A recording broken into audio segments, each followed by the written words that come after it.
Koppel, host of the Time for Coffee podcast, where you get firsthand career advice into the jobs and industries that interest you the most. And before we start today's show, I have a quick favor to ask you. If you haven't already, I'd be incredibly grateful if you give us a rating and a review on iTunes. And if you're like me, you need to do it now because you'll forget later and because it's the best way to help others who may be in search of career advice to find this free resource. So press pause if you haven't done it and do it right now. I'll wait. Thanks so much and enjoy today's show. Hey there, Java Junkies. Welcome to another K-Cup mini episode of Time for Coffee. By the way, K-Cups come in 3 sizes, single, double, and triple shots, or roughly 1 minute, 5 minutes, or 10 minutes in length. So if you don't have time to throw back an entire caffeinated career conversation, these K-Cup mini episodes of T4C can give you a quick caffeinated fix, whether you're on the go or you only have a few minutes to binge. So grab your mug and take a chug, because it's time for a caffeinated career double shot K-Cup with my guest, Jeremy Sirota. Jeremy, I have 2 final T4C questions, and these are questions I ask all of my guests. The first one is if you could share a time in your professional life when you struggled, ideally when you failed. And the reason that I ask that is that I think it's very easy for someone who's in school right now to look at you and see your career in hindsight and say, my God, Jeremy Sirota, everything he touched turned to gold. He even taught himself how to create Flash videos and all this stuff. He never face planted. And the key here is we've all struggled.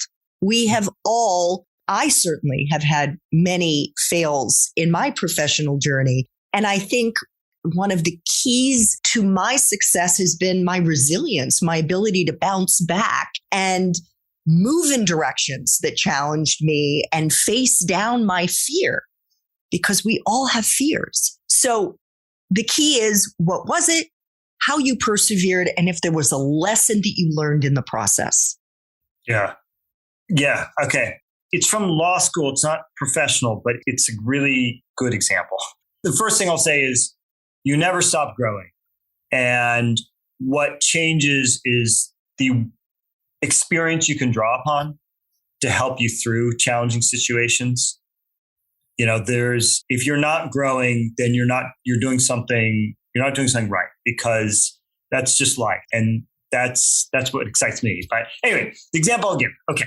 So if we rewind, I went to law school in San Francisco.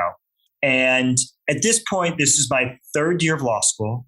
I'd already gotten an offer from Morrison & Foerster to come work there. I'd been a summer associate, and they made me an offer. I was to move to New York, have a job, the technology team, the dream job I wanted at that company. And I took a course called Film and the Law. And there were 2 reasons I took that course. One was you only had one assignment, a written essay that you turned in at the end of the semester. So number 1 in my head was like, well, I don't have to do any work all semester long. And number 2, I was like, oh, it's Film and the Law. This is a joke. And I treated it that way. And I must have missed, I think it was every other week there was a course. Maybe it was every 3 weeks. There was a class for a long one, like 2-3 hours. Missed 75%. Just didn't even show up. Even though you're only judged on the essay, I didn't turn in any of the interim sort of steps along the path to that essay. A week before we were supposed to turn it in, you're supposed to do a deep dive into a film and the implications for the legal profession. A week before we were supposed to turn in the essay, I changed the film I was going to do by email, no less, to the professor. And so we get to the end of the semester and I turn in a pretty terrible essay, very surface level. And she was going to fail me. Now, if you get an F in law school, you cannot move on. You do not get your degree. Like this was a real problem if she failed me, which she had all the right to do for everything I'd done in her class. She had, and she should have. And she didn't. And the reason she didn't was a couplefold. Number one is I came to her in a respectful way. Everything I did all semester was disrespectful. And Professor Terry, that was her name, wonderful woman. And I changed that immediately, even though it was in my interest, but I treat her with respect. Second of all, I came to her and I asked for forgiveness. I said, I made a mistake. This was wrong. Would you forgive me? And third, I asked her, and this is always a great, as a leader, but just anywhere in life, you ask, what would you do? And like, basically I put it on her. It's like, what could I do? How do I make good on this? Tell me how I can make good. And she allowed me, she taught not at our law school, but at a different law school in San Francisco the next semester. And she allowed me to come to that, but she didn't need to. I showed up every time. I put in way more work into the essay than was required.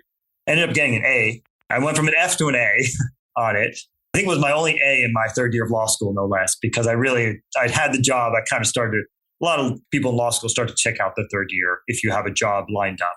And it just taught me just so many things about respect, about, decisions you make, the ramifications, about, you're going to make mistakes and you have to own up to them. You also have to move on from them. You can't let those hold you back. I think a lot of people tend to dwell on those mistakes, and we all do it, right? Don't get me wrong. Like, I make mistakes and it still cuts at me. I'll still wake up occasionally in the middle of the night and be like, oh, why did I do that? So that doesn't change in life, but your ability to forgive yourself does. And if there was two lessons, it's treat others. I mean, it's like the golden rule. Now I'm like telling you the golden rule, but treat others with respect and learn also to forgive yourself. And it was a very humbling lesson. Thanks for tuning in to this K-Cup mini episode of Time for Coffee. If you want to listen to our entire caffeinated career conversation, please check out the show notes for this episode.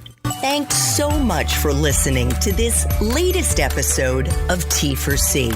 And if you're interested in learning more about my coaching services for confused college students and recent grads, feel free to check out the Time for Coffee website under the coaching tab at time4coffee.org or text me at 202-236-5712. That's 202-236-5712.